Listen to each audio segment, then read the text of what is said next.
So far this year, almost 200 people died of overdoses of heroin. Crimes of violence in America will double by 1972. We cannot accept that kind of future for America. In the late 1960s, America's inner cities were hit by a wave of violent crime and heroin addicts seeking money for drugs. Politicians responded with harsh penalties. The war on drugs was born. There should be no confusion or question as to what the driving force behind those laws was. Punishment, deterrence, not rehabilitation. 40 years and hundreds of billions of dollars later, the nation's prisons are packed with drug offenders. Heroin is now causing more deaths than car crashes or violent crimes. And heroin is back. But the users... I don't look like a heroin addict. And the response... It's a health issue. We have people dying. ...are profoundly changed. Previously, it was people in the inner city. It was those people. But now, the lawmakers have a connection. Addiction is in their backyard. It's in their house. It's in their basement.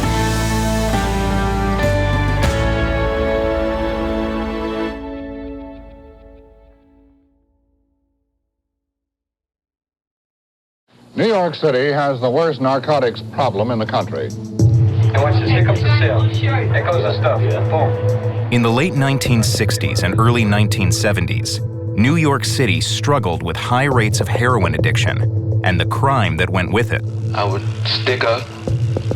I would steal. Those were tough times. There was a great deal of fear abroad in the community. Under intense pressure, including from leading African-American politicians, New York State tried a variety of approaches, even forced treatment, to solving the heroin problem. Let's tell it like it is. We have achieved very little permanent rehabilitation. Frustrated, in 1973, Nelson Rockefeller proposed the harshest drug laws in the nation. The motivation for the governor was to be punitive. They said, let's tell it like it is. Now we have to have very tough penalties. Emphasis on penalties, which will deter drug use. Former state senator John Dunn was one of the sponsors of the new laws. The most serious provision in the law was mandatory incarceration for a term of imprisonment up to life for the sale of any amount greater than 1 ounce of heroin.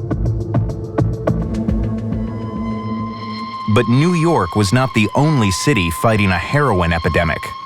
In the slums of Washington, D.C., Washington, D.C. took a more medical approach. We took urine samples from everybody who came into the jail.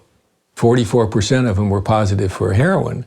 Dr. Robert DuPont started a treatment program at the Department of Corrections. It offered the city's addicts an experimental heroin replacement drug, methadone. Methadone, a bitter, inexpensive synthetic drug that the city hopes most addicts will choose over a $50 a day heroin habit and all of the crime that goes with that. Most of our patients were people from the criminal justice system. We ended up treating 15,000 heroin addicts. Overdose deaths went from 70 a year to 4. The crime rate on a monthly basis was cut in half over that period of time. The city's experience caught the attention of President Richard Nixon. America's public enemy number one in the United States is drug abuse. In 1971, Nixon declared war on drugs, and methadone treatment was part of his plan. Looking back at some of Nixon's policies, they were moving towards a public health approach, but that came to a screeching halt. There were fresh needle marks in her left arm, and the coroner said she died of an overdose of drugs. Heroin was all over the media.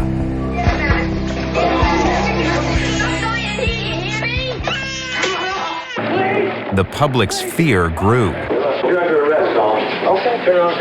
Tough New York-style drug laws and heavy mandatory sentences spread across the country.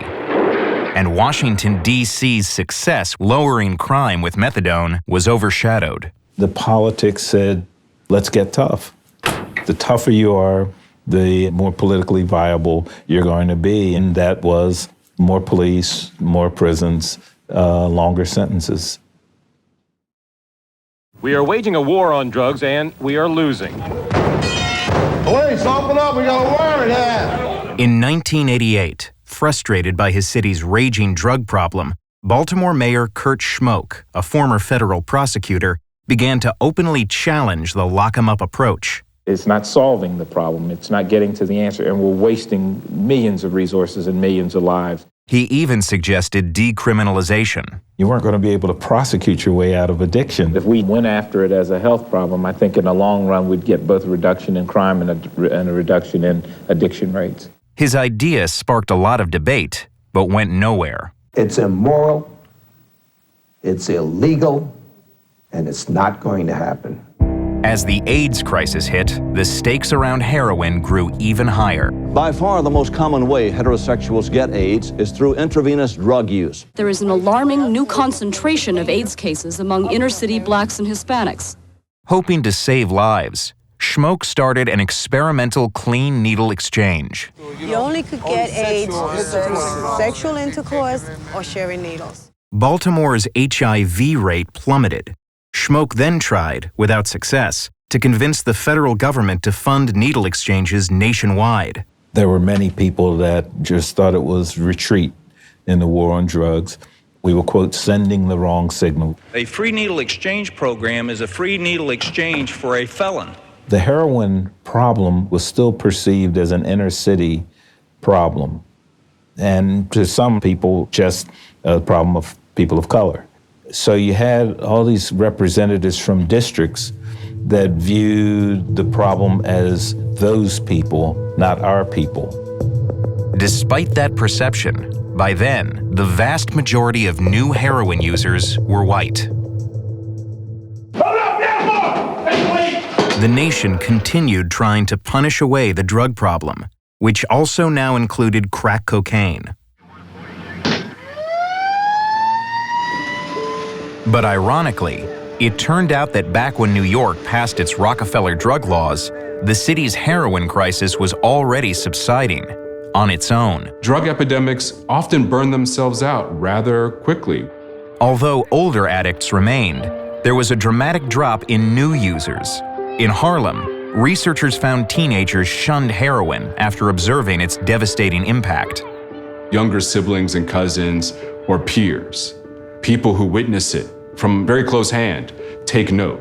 By the time you are of age to really think about that experimentation, you've already seen negative consequences. But this trend made little difference to the public and had little impact on the escalating war on drugs and crime.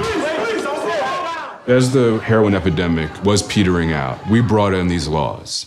There's something very sad about that, in that we set in motion this whole system for over a generation that perhaps was not necessary.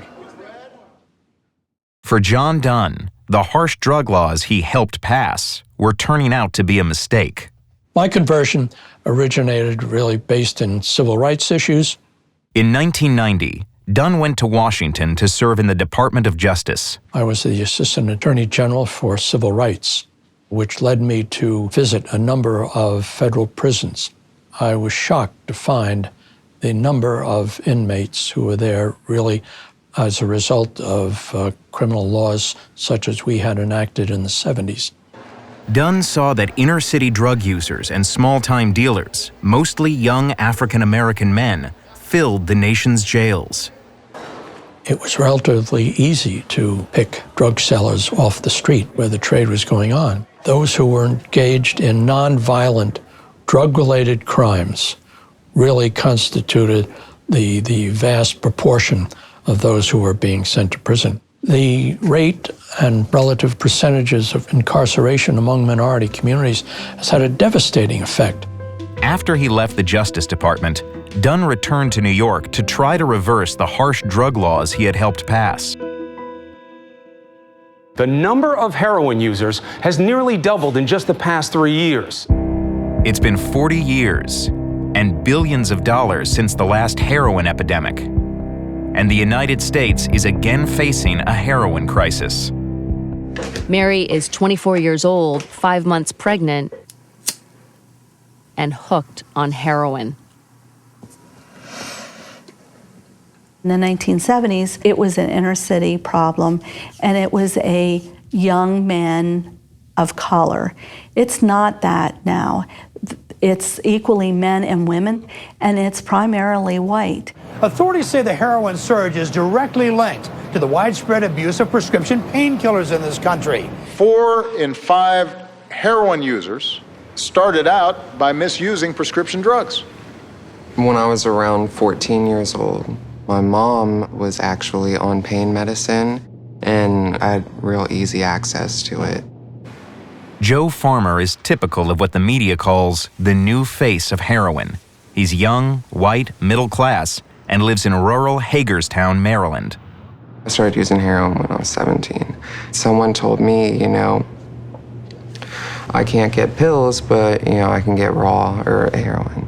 He was sent to Maryland's Washington County Detention Center on heroin-related theft charges. Have a seat. The jail was one of the first in the nation to offer medication-assisted treatment with a drug called Vivitrol. We will get your Vivitrol shots here every month until you're released. Okay. You're not allergic to Band-Aids, tape, or anything like that? Okay. Unlike methadone, an opiate which replaces heroin, long-acting Vivitrol blocks heroin's effects. Vivitrol works on your opiate receptors, and it blocks them. Ready for a little sting? It's just a shot you get every month, and it just keeps you from getting high. Rebecca Hogemeyer started the program in 2011. She believes Vivitrol will help newly detoxed addicts stay clean after they leave jail. I was thinking we could offer this medication and you could reduce recidivism at the same time. Right. We've been arresting them for how long, and it hasn't helped. Has it made heroin addiction go away? Has it decreased the demand for heroin? No, it hasn't. How does naloxone work? What happens is the heroin's in their body. Washington County also started training police to use Narcan, a drug that stops overdoses in progress. In the last 2 years, over 30 states have implemented laws for Narcan. The whole United States has changed their perspective and are looking at addiction as a public health issue. We must address it as a public health care crisis. My husband Frank and I buried a child to drug addiction.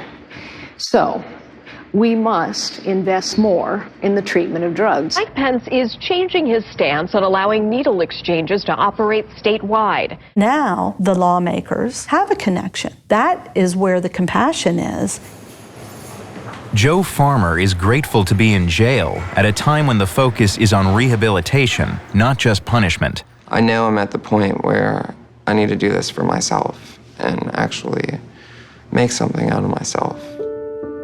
As for John Dunn's effort to help rescind the Rockefeller drug laws, it took over a decade. And there is now broad consensus that mass incarceration can't solve the nation's drug problems. Part of what brought about a change is an awareness that punitive measures are not the answer, but also that it's happening to me, it's happening to us, it's happening to my family. The lives that could have been saved, the families that would have remained intact, the war on drugs was pretty devastating to the United States, and hopefully we've seen the error of our ways and are going to move in a different direction.